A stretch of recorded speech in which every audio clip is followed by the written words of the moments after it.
तो 17 फरवरी 2026 ये डेट आजकल इंटरनेट पर काफी घूम रही है, राइट? और वजह है एक सूर्य ग्रहण। और इसके साथ ही वो डर वाला माहौल भी बन रहा है। पर क्या ये डर वाकई सच है या फिर इसमें कुछ और भी है? चलिए आज डर से थोड़ा आगे बढ़ते हैं और देखते हैं कि इस एस्ट्रोलॉजिकल इवेंट की असलियत क्या है और क्या इसमें हमारे लिए कोई हिडन अपॉर्चुनिटी छिपी है।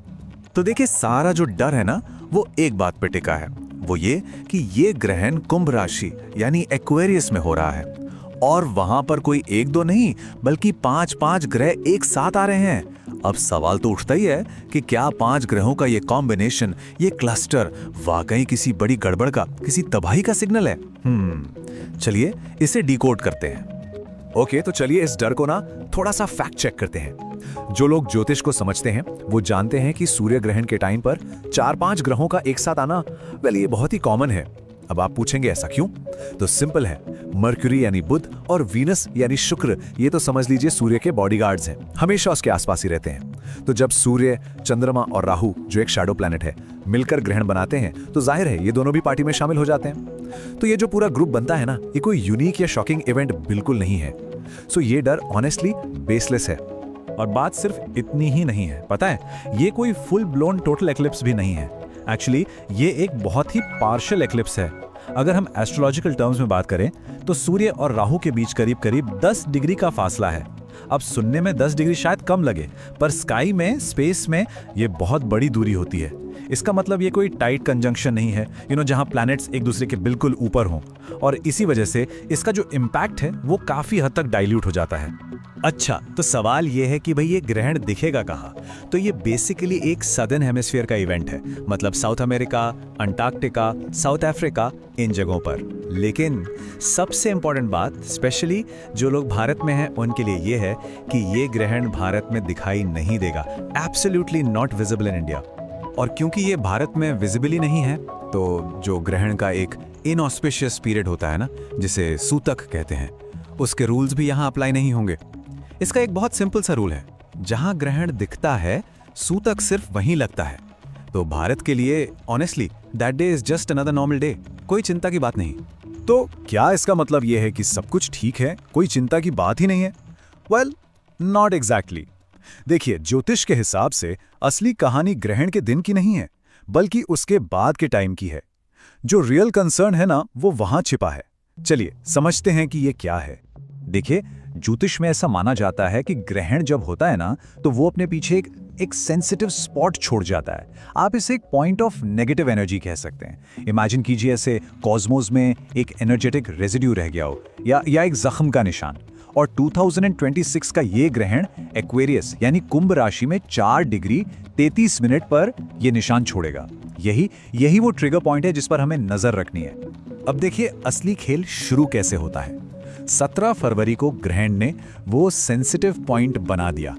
ओके, फिर ठीक 5 दिन बाद 22 फरवरी को आग का ग्रह मार्स यानी मंगल एक्वेरियस में एंटर करेगा और वो सीधा जाकर उसी पॉइंट को ट्रिगर कर देगा, उसे एक्टिवेट कर देगा।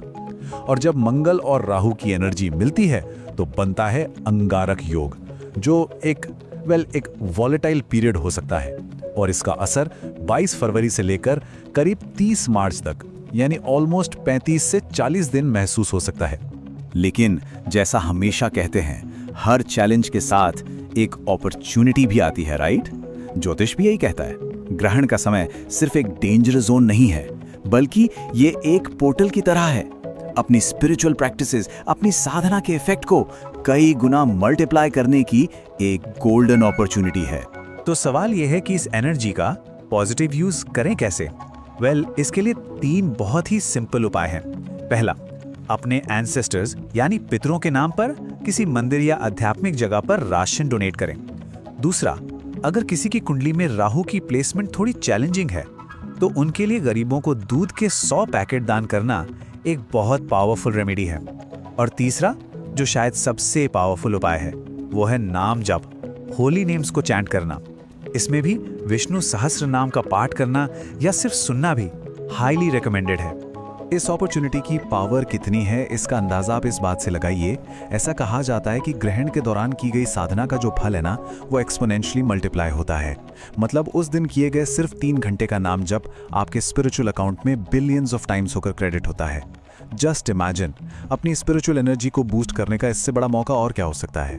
तो बॉटम लाइन क्या है? बॉटम लाइन ये है कि इस एस्ट्रोलॉजिकल इवेंट को एक थ्रेट की तरह मत देखिए, इसे एक अपॉर्चुनिटी की तरह देखिए।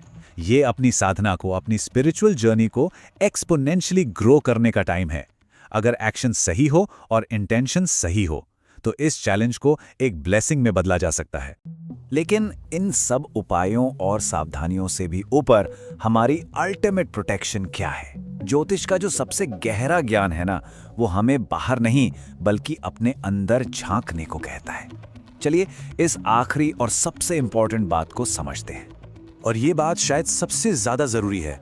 हमारा सबसे बड़ा कवच, हमारा सबसे बड़ा शील्ड हमारा अपना कैरेक्टर है, हमारी अपनी इंटेग्रिटी।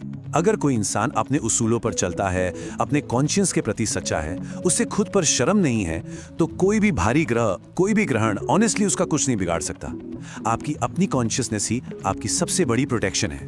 तो ये था 2026 के सूर्य ग्रहण का एक बैलेंस्ड एनालिसिस, डर से परे, फैक्ट्स और अपॉर्चुनिटीज पर फोकस्ड। देखिए, यूनिवर्स हमारे सामने चैलेंजेस तो रखता ही है।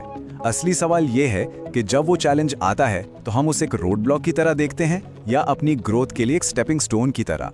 फैसला हमेशा हमारा होता है, इस पर जरूर सोचिएगा। ज्ञान ही शक्ति है। अधिक जानने के लिए सनातन एस्ट्रो को लाइक करें और सब्सक्राइब करें।